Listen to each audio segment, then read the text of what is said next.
제6장. 예수께서 거기를 떠나사 고향으로 가시니 제자들도 따르니라. 안식일이 되어 회당에서 가르치시니 많은 사람이 듣고 놀라 이르되, 이 사람이 어디서 이런 것을 얻었느냐? 이 사람이 받은 지혜와 그 손으로 이루어지는 이런 권능이 어찌 됨이냐? 이 사람이 마리아의 아들 목수가 아니냐? 야고보와 요셉과 유다와 시몬의 형제가 아니냐? 그 누이들이 우리와 함께 여기 있지 아니하냐? 하고 예수를 배척한지라. 예수께서 그들에게 이르시되, 선지자가 자기 고향과 자기 친척과 자기 집 외에서는 존경을 받지 못함이 없느니라. 하시며 거기서는 아무 권능도 행하실 수 없어 다만 소수의 병자에게 안수하여 고치실 뿐이었고 그들이 믿지 않음을 이상히 여기셨더라. 이에 모든 촌에 두루 다니시며 가르치시더라. 12 제자를 부르사 둘씩 보내시며 더러운 귀신을 제어하는 권능을 주시고 명하시되, 여행을 위하여 지팡이 외에는 양식이나 배낭이나 전대의 돈이나 아무것도 가지지 말며 신만 신고 두보롯도 입지 말라. 어디서든지 누구의 집에 들어가거든 그곳을 떠나기까지 거기 유하라. 어느 곳에서든지 너희를 영접하지 아니하고 너희 말을 듣지도 아니하거든 거기서 나갈 때 발 아래 먼지를 떨어버려 그들에게 증거를 삼으라. 하시니 제자들이 나가서 회개하라 전파하고 많은 귀신을 쫓아내며 많은 병자에게 기름을 발라 고치더라. 안녕하세요. 그리스도 가족 여러분, 매일 말씀의 김예찬입니다. 오늘 말씀은 마가복음 6장부터 시작입니다. 여러분, 우리가 이 마가복음을 읽으면서 꼭 기억해야 되는 것을 말씀드렸습니다. 이 이야기는 어떤 예수님 당시의 이야기에서 끝나는 것이 아니라 오늘을 살아가는 저 여러분의 삶 가운데에서 예수님과 어떻게 우리가 관계할 것인가에 대한 이야기다라는 것이죠. 여러분, 오늘 본문은 예수님께서 새로운 장소로 이동하십니다. 그곳은 바로 예수님의 고향입니다. 6장 1절입니다. 예수님께서 거기를 떠나사 고향으로 가셨다, 이렇게 나옵니다. 거기라는 것은 우리가 어제 그리고 그저께까지 보았던 이 가버나움, 갈릴리 지역이죠. 그리고 또 우리가 잘 아는 것처럼 예수님의 고향은 나사렛입니다. 나사렛에 가셔서 예수님께서는 안식일에 회당에서 가르치셨습니다. 여러분, 우리가 잘 아는 것처럼 예수님께서 대부분의 사역을 회당을 중심으로 유대인들에게는 하셨죠. 그런데 여기서 하나의 일이, 해프닝이 벌어집니다. 그것은 예수님의 고향이었던 곳에서의 많은 사람들이 예수님의 가르침을 듣고 또 예수님이 하시는 일들을 보면서 놀라웠다라는 것이죠. 그런데 여러분, 여기서 예수님께서는 고향으로 가셨던 이유가 있었습니다. 제자들도 따라갔기 때문이죠. 그것은 뭐냐면은 예수님께서 2차 전도 여행을 마치고 또 3차 전도 여행을 하시기 위해서 이 잠시 쉬시든 혹은 재정비를 하시든 뭐 다양한 목적으로 예수님께서 고향으로 가셨는데, 거기서 뭐 예를 들면은 우리 명장동이 예수님이 고향이다 치면 근습교회라는 회당에 예수님께서 강사로 늘 이제 새로운 스피커가 오면 강사로 이제 설교할 수 있는 기회가 있으니 이렇게 했다라고 볼 수 있습니다. 그런데 이제 회당에서 설교할 기회를 가지셨던 예수님께서 너무나도 놀라운 일을 하신 것이죠. 예수님께서 하시는 일들, 예수님께서 하시는 능력들이 정말로 탁월했습니다. 여러분, 그런데 사람들이 이렇게 말하는 겁니다. 이 사람이 어디서 이런 것을 얻었냐, 어떻게 이런 권능이 일어나냐라고 하는데, 여기서 우리는 무엇을 볼 수 있냐면 그들의 어떤 의심 혹은 질투 혹은 시기심이라는 것을 우리가 알 수 있습니다. 여러분, 그 이유는 뭐냐면 다음 절인 3절에서 볼 수가 있는데요. 이 사람이 마리아의 아들 목수가 아니냐라는 것입니다. 여러분, 여기서 마리아의 아들이다라는 것과 목수의 아들이다라는 두 가지가 나오는데, 여러분, 여기서 마리아의 아들이다라는 것이 뭐겠습니까? 여러분, 성경에서 보면은 대부분의 사람들은 자기의 족보나 누구를 말할 때에 이들은 성이 없었습니다, 여러분. 그러니까 뭐라고 말하냐면 누구의 아들 누구 이렇게 말하죠. 저 아들을 따지면 김재찬의 아들 김요한이 많이 있을 거니까요. 예수라는 이름도 많이 있으니까요. 여러분, 그런데 그 부모에 대해서 얘기할 때에 엄마에 대해서 얘기하지 않고 아버지의 이름을 따서 원래라면 요셉의 아들 예수가 아니냐 이렇게 말해야 되는 것이죠. 그런데 마리아의 아들 예수가 아니냐라는 것은 무엇이냐면 예수님의 출신 자체에 대한 천박한 조롱입니다. 여러분 그 당시에 예수님께서 이 마리아가 예수님을 성령으로 잉태했다, 그리고 또 혼전 임신이 됐다라는 것을 많은 사람들이 알았을 것입니다. 여러분 그래서 도망가죠. 어디로? 애굽으로 가게 됩니다. 그리고 돌아와가지고 이 30년 동안 살았습니다. 얼마나 많은 손가락질을 받았겠습니까? 그죠? 그 인간이다라는 거죠. 두 번째, 목수다라는 겁니다. 목수는 소시민 그 자체입니다. 소시민. 그러니까 저 사람도 나랑 그래 다르지 않는데 이 나에게 뭐라고 말하는 겁니까? 저딴 그 소시민이 나한테 설교질이야 라는 겁니다. 너랑 나랑 다른 게 뭐가 있어? 근데 네가 나한테? 라는 거죠. 그런데 예수님이 행하시는 일들을 보고 은혜 받고 영향도 받고 놀랍고 인상이 깊지만 뭐예요? 자기 마음 안에는 이것들을 믿지 못하는 겁니다. 여러분 예수님의 능력에 대해서 신앙인들, 주를 뜨겁게 갈망하는 자들을 무릎 꿇고 경배하며 반응하는가 하면 주님을 믿지 못하는 그 불신앙, 종교의 찌든 사람들을 어떻게 말하면 의심하고 놀라워하지만 동시에 의심한다라는 것을 알 수 있습니다. 그러면서 뭐죠? 3절에 보면은 야고보와 요셉과 유다와 시몬의 형제라고 하죠. 여기 나와 있는 야고보와 요셉과 시몬의 형제라는 것은 그 예수님의 형제, 요셉과 마리아가 예수님을 낳고 나서 그들의 정상적인 어떤 가정생활로 만들어진 자녀들이죠. 그래서 여기 보면은 배척했다라고 나옵니다. 예수를 배척한지라. 이런 배척하다라는 말이 무슨 말이냐면 넘어지다라고 하는 언어를, 또 구체적으로는 어디에 걸려서 넘어지다라는 뜻을 갖고 있습니다.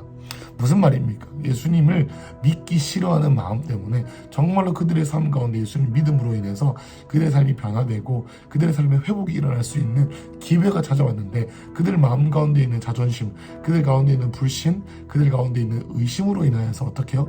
예수님에게 실족하고 예수님께 실망하고 예수님을 그로 인한 결과물로 예수님께 말다툼하며 공격하며 어떻게 해요? 결국에는 배척하게 되었다라는 뜻입니다. 그래서 4절에 보면 예수님께서 우리가 너무나도 유명한 말을 하죠. 뭡니까? 예수께서 그들에게 이르시되 선지자가 자기 고향과 자기 친척과 자기 집에 있는 존경을 받지 못함을 하시면서 5절에 거기서는 아무 권능도 행하실 수 없어서 소수의 병자에게만 안수하여 고치셨고 그들의 믿지 않음을 이상히 여기셨다라고 나와 있습니다. 여러분 여기서 그들이 믿지 않음을 이상히 여기셨다라는 것을 이 헬라어 원에서 보면 실망했다라고 말합니다. 여러분 이것은 예수님 피곤하시기도 했고요, 분노하시기도 했고요, 슬퍼하시기도 했죠. 그것처럼 예수님께서는 그들의 고향에 있는 사람들에게 실족하셨습니다. 자존심이 상해서 그런 것이 아니라요, 예수님께서는 그들의 삶 가운데 회복할 수 있는 기회. 여러분 5절에 보면 이렇게 나와 있죠.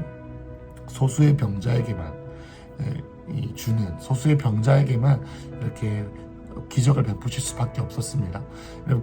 그래서 그들 모두에게 이 부흥이 올 수 있고 예수를 만날 수 있는 기회가 왔음에도 불구하고 그들의 의심과 그들의 배척함.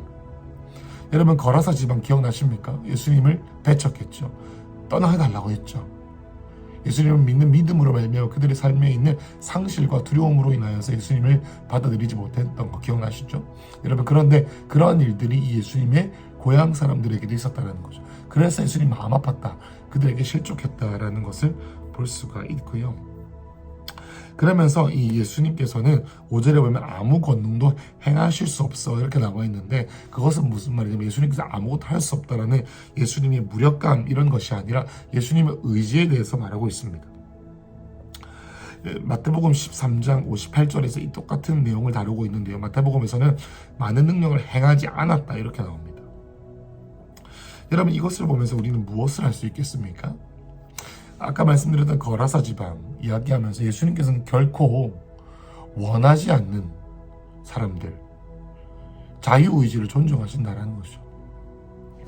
여러분 우리가 주님께 드리는 예배가 왜 주님께 고귀하고 보배롭냐면 사랑해요, 목소리 높여, 경배해요, 내용은 기뻐, 나와 나의 목소리가 주님 귀에 곱게 들리길 이라는 가사가 있죠. 여러분, 왜 우리의 목소리가 곱게 들릴까요? 여러분, 목소리가 좋으십니까? 여러분, 그 어떤 가수도, 그 어떤 인간의 소리도 천사들의 소리와 비교할 수 없는 아름다움일 것입니다. 여러분, 그런데 그럼에도 불구하고 주님께 우리의 목소리가 아름다운 이유는 뭐냐면 우리의 자유의지와 우리가 할 수 있는 모든 마음을 들여서 주님을 경배하기 때문입니다. 우리의 마음을 다해 주님을 사랑하기 때문입니다. 여러분, 여기서 우리가 예수님과의 관계를 되짚어 봐야 합니다. 여러분, 예수님의 일하심을 우리는 어떻게 바라보고 있습니까? 그냥 또 이루어지겠지. 때로는 나 저거 봤어 옛날에. 저 일 나 30년 전에 봤는데. 저 예수님의 일하심 나 치유하는 거 저거 나 왕년에 열심히 했는데 지금 내 삶이 일어나지 않아도 되는데. 그리고 뒤에서 그런 일들을 하는 사람들을 수군덕 대면서 왜 저렇게까지 열심히 할까? 그러면서 자기의 양심을 그렇게 열심히 주님을 뜨겁게 사랑하지 않은 자기 자신을 합리화하기 위해서 어떻게 해요? 그런 사람들을 손가락질하면서 왜 저렇게까지 할까 하면서 속으로는 조롱하죠.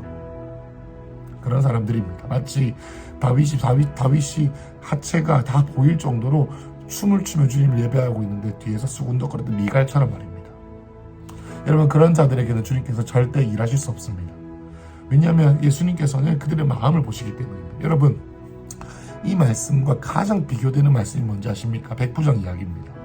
여러분, 백부장이 이방인이었지요. 그 중에서도 로마인이었습니다. 예수님을 핍박했던 그 죽이는 원흉이었던 로마 제국의 백부장이 예수님께서 보셨던 가장 큰 믿음을 가졌던 자입니다. 그 말이 뭡니까? 예수님을 만나기 가장 합당하고 가장 좋은 조건을 갖추었던 유대인들을 한데 예수님을 비착했죠. 그럼에도 불구하고 어떻게 해요? 이 백부장은 예수님을 마음을 다해 갈망했다라는 것입니다. 말씀만 하십시오. 기적이 일어날 것을 내가 마음 다해 신뢰합니다. 여러분, 저와 여러분은 예수님과의 관계 가운데서 이러한 돌파, 예수님을 있는 그대로 받아들이며 내 마음의 문을 열고 문들아 머리 들어라, 내 마음의 모든 문들아 머리를 들지어다, 영광의 왕이신 예수님이 내 삶을 다스리신다 라는 마음으로 오늘 하루를 사시길 축복합니다. 여러분, 그러면서 6절에서 예수님께서 털고 그 다음 곳으로 이동하십니다. 예수님의 3차 선교 여행입니다. 7절에서 보면은 이 예수님의 전도 여행이 이번에는 좀 특별한 것을 볼 수 있습니다. 그것은 7절입니다. 12제자를 부르사 둘씩 보내시며 더러운 귀신을 제어하는 권능을 주시면서 보내셨다라는 겁니다. 이것은 뭡니까? 예수님께서 이제는 본인이 직접 하시던 일에서 끝나는 게 아니라 그들을 보내시며 이제는 직접 예수님께서 그들을 보내시는 사역을 하셨다라는 겁니다. 그러면서 더러운 귀신을 그냥 보내시는 것뿐만 아닙니다. 주님께서 권위를 주시며 보내시는 겁니다. 누군가가 그의 일을 하기 위해서 그의 그 자격을 보내는 거예요. 여러분, 제가 담임 목사님이 어떤 심부름을 받아갈 때는 제가 제 이름으로 가는 게 아니죠. 담임 목사님께서 저에게 위임하신 그 일을 갈 때 다른 사람이 저를 볼 때 저를 보는 게 아니라 담임 목사님이 보내신 사람이다라는 것으로 바라본다라는 겁니다. 그렇게 권능을 주시는 거예요. 예수님께서 예수님의 권능을 제자들에게 둘씩 짝지어서 보냈다. 둘씩 짝지었다라는 것은 서로에게 증인이 되었다라는 것입니다. 자, 8절에 보면은 명하시되 어떻게 하냐면 여행을 위하여 지팡이 외에는 양식, 배낭, 전대, 돈 가지지 말고 두버롯도 가지지 말고, 여기서 두버롯이다라는 것은 이 추운 날에 입을 수 있는 그런 파카 같은 옷이다 생각하면 좋을 것 같습니다. 여벌의 옷입니다. 그런데 여기서는 돈이나 양식, 배낭, 전대, 그러니까 자기가 의지할 수 있는 모든 것들을 하지 말고 지팡이랑 신만 신어라 라는 겁니다. 그 말은 뭡니까? 오직 주님만 의지해라 라는 것이죠. 자기가 의지할 수 있는 모든 걸 의지하지 말라라는 겁니다. 그러다가 10절에 보면은 이르시되 어디서든지 누구의 집에 들어가게 되면은 그곳을 떠나기까지 거기에 유하라 이렇게 나와 있는데, 여기서 유하라, 마태복음에서는 이렇게 같은 본문이 마태복음 10장에 나와 있는데요. 마태복음 10장 11절에서는 합당한 자를 찾아서 유해라 이렇게 나옵니다. 우리가 저번에 송준기 목사님 오셨을 때 들었던 말이죠. 합당한 자를 찾는 것. 이런 합당한 자를 찾아서 어떻게 해요? 그 합당한 자라는 것은 나의 전도와 나의 어떤 사역과 나의 어떤 내가 전하는 복음을 받아들여서 그와 함께 동역할 수 있을 만한 그런 사람이다라는 것입니다. 그런 사람을 찾아라라는 것입니다. 그러면서 11절에 보면은 또 재밌는 이야기가 나옵니다. 어느 곳에서든지 너희를 영접하지 아니하고 너희 말을 듣지도 아니하거든 너희가 나갈 때 발 아래 먼지를 떨어라. 그러면서 증거를 삼아라는 것인데 여러분 이것은 유대인들의 관습입니다. 여러분 유대인들이 이방인들 지역을 지나자마자 어떻게 하냐면 발에 먼지를 털어버립니다. 그것은 뭐냐면 너희가 복음을 듣지 않았지? 그래, 나는 너희들에게 책임을 다했고 너희는 이제 이방인이야 라는 것을 증거로 삼아서 나는 내 소임을 다했다라는 것을 표현해라 라는 것을 말합니다. 여러분 이것이 뭐겠습니까? 영접하지 아니하겠다라는 것은 그들의 사역이 쉽지 않을 거다라는 것입니다. 여러분 12절에 보면은 우리가 아는 것처럼 제자들이 나가서 드디어 회개를 전파하기 시작합니다. 그러면서 13절에 많은 귀신을 쫓아내며 많은 병자에게 기름을 발라 고친다라는 것입니다. 여러분 여기서 기름을 발라 고친다라는 것은 뭐냐면은 우리가 잘 아는 것처럼 기름 부음을 받는다. 여러분 예수님께서는 기름을 사용하지 않으셨죠. 그럼에도 불구하고 이 기름을 바른다라는 것을 우리에게 적용할 때에 우리가 초대교회 때는 역시 이 치유기도를 할 때 기름을 발랐습니다. 그리고 우리가 교회에서도 사역할 때 기름을 바르죠. 그 말은 뭐냐면은 기름을 바른다라는 것은 나의 능력뿐만 아니라 나의 능력이 아니라 주님의 기름 부음을 의지해서 사역한다라는 것으로 해석하면 좋을 것 같습니다. 말씀을 좀 마무리해 보죠. 여러분 오늘 말씀에 크게 두 가지 파트가 있습니다. 그것은 뭐냐면 첫 번째 예수님과 우리가 관계할 때에 우리는 온 마음을 다해 예수님을 맞이해야 된다라는 것입니다. 여러분 주님께서 우리에게 주시는 은혜를 끝까지 누리기 원하십니까? 그러면 그 어느 우리 마음의 영역에서도 이 예수님의 고향 사람들과 같은 마음이 없기를 바랄 뿐만 아니라 없기 위해서 우리의 마음을 훈련하고 다지고 가지치고 정리해야 합니다. 우리 마음 안에 이 거라사 지방에 있었던 그 마음들, 저번 주에 우리 말씀을 볼 때에 거라사 지방은 예수님을 믿고 우리 안에 주시는 이 축사와 회복을 두려워했습니다. 왜요? 돼지떼가 죽을까봐, 우리 가운데 잃어버리는 것들이 생길까봐, 흔들릴 것들이 무너질까봐요. 두 번째는 뭐냐면은 자존심이 상하는 겁니다. 여러분 고향 사람들이 어땠겠습니까? 자존심이 상하는 겁니다. 여러분 그러한 마음들이 우리 가운데 없어져야 합니다. 이런 뿐만 아니라 예수님께서도 제자들이 어땠을까요? 정말로 너무나도 놀라운 은혜의 시간들을 보내고 고향으로 돌아왔습니다. 여러분 우리가 교회에서 은혜 열심히 받고요, 또 불을 받아가지고 집에 돌아가면 가장 실족 많이 합니다. 그죠? 왜냐하면 나를 가장 잘 아는 가족들, 나의 과거를 알고 내가 나의 연약함을 누구보다 잘 아는 가족들이 있는 곳에 가면 여러분 우리는 나도 모르게 약해집니다. 선지자와 같은 사명을 가지고 집에 돌아갔지만 여전히 나의 부족함을 때문에 사람들을 실망시키기도 하고요, 실수하기도 합니다. 여러분 그러면 우리가 가장 사랑하는 사람들에게서 손가락질 당합니다. 여러분 그럴 때 우리가 어떻게 반응해야겠습니까? 여전히 하나님은 살아계지 않으십니까? 우리가 실수해도 하나님은 살아계지 아니하십니까? 아니죠. 우리는 계속적으로 끝까지 주님을 신뢰합니다. 그러면서 우리가 가장 사랑하는 사람들, 나를 가장 잘 아는 사람들에게 가장 먼저 예수님이 어떤 분이신지 보여줘야 합니다. 여러분 그리고 예수님을 따르는 것에 있어서 가장 이제 하이라이트는 뭐냐면 예수님께서 이제는 예수님이 하시는 일들을 우리에게 보이는 것에서 끝나는 것이 아니라 이제는 예수님이 십자가를 지시기 전에 마지막 3차 전도 여행으로 제자들에게 이렇게 보이셨던 그 사역에 예수님의 스타일이 바뀌게 됩니다. 그것은 뭐냐면 첫 번째는 예수님께서 사역을 보내셨다는 것이고, 두 번째는 예수님이 이제 십자가에 대해서 말하기 시작했다는 겁니다. 여러분 이 3차 전도 여행, 예수님의 3차 전도 여행의 목적은 뭐냐면 이제 너희가 기적을 보는 데서 끝나는 것이 아니라 이제는 너희가 내가 했던 그 회개하라, 천국이 가까이 왔다라는 것이 뭡니까? 예수 믿으면 천국 간다, 그 정도 차원이 아니에요. 하나님 나라가 너희 가운데 왔다라는 거예요. 그 말은 뭡니까? 나의 삶 가운데에서 하나님 나라를 누릴 수 있는 때가 지금이다라는 것이고, 더 구체적으로 말하면 나의 삶을 통하여 하나님 나라의 의와 평강과 희락, 그게 뭡니까? 나의 임재주, 내가 함께하고 있는 그 순간에 다른 사람들이 하나님 나라의 의와 평강과 희락을 느끼는지, 또 뿐만 아니라 하나님 나라 차원의 부요함과 나의 사업을 통하여 하나님 나라가 전파가 되어지고 있는지, 또 거기서 끝나는 게 아니라 내 삶을 통해서 내 주위에 있는 사람들의 전인격적인 치유가 일어나고 있는지, 육체적인 치유, 정신적인 치유, 영적인 축사 말입니다. 여러분, 올해 큰숲교회의 가장 사역적인 큰 목표 중에 하나는 뭐냐면 예언학교, 치유학교, 비즈니스학교, 예배학교를 통해서 저와 여러분의 삶에 실제적인 사역의 무기가 장착되는 것입니다. 여러분, 나중에 또 올해 안에 계속적으로 광고가 되겠지만 올해 예언학교와 치유학교와 예배와 비즈니스를 통하여 우리의 삶 가운데 실제적으로 하나님 나라를 어떻게 살아낼지에 대해서 무기가 장착되기를 축복합니다. 왜냐하면 올해 정말로 하나님께서 일하실 텐데, 우리의 삶 가운데 우리 삶을 통해서 코로나가 치유되고 할렐루야, 또 수많은 다음 세대들과 중간 세대와 아비 세대들의 삶 가운데 삶의 목적을 심겨주고, 그 목적이 심겨지기까지 그 가운데 안에 있는 그 귀신들과 그의 삶을 죽이고 빼앗고 멸망시키는 사단의 그런 패턴들이 뽑아내지는 그런 역사들이 정말 여러분의 삶을 통해 일어나야 되는 것입니다. 더 이상 우리가 어린아이처럼 질질 끌려가는 것이 아니라 이제는 어떻게 해요? 주님을 믿지 않으려고 했던 그 예수님의 고향 사람들의 자리에서 이제는 어떻게 해요? 예수님께로부터 보냄을 받는 자의 자리로 가야 된다는 것이죠. 오늘 하루 이것을 좀 꿈꾸면서 살아내면 좋겠습니다.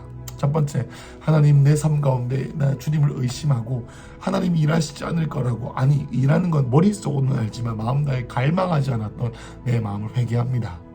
뿐만 아니라 하나님, 이제는 내 삶을 변화시켜 주십시오.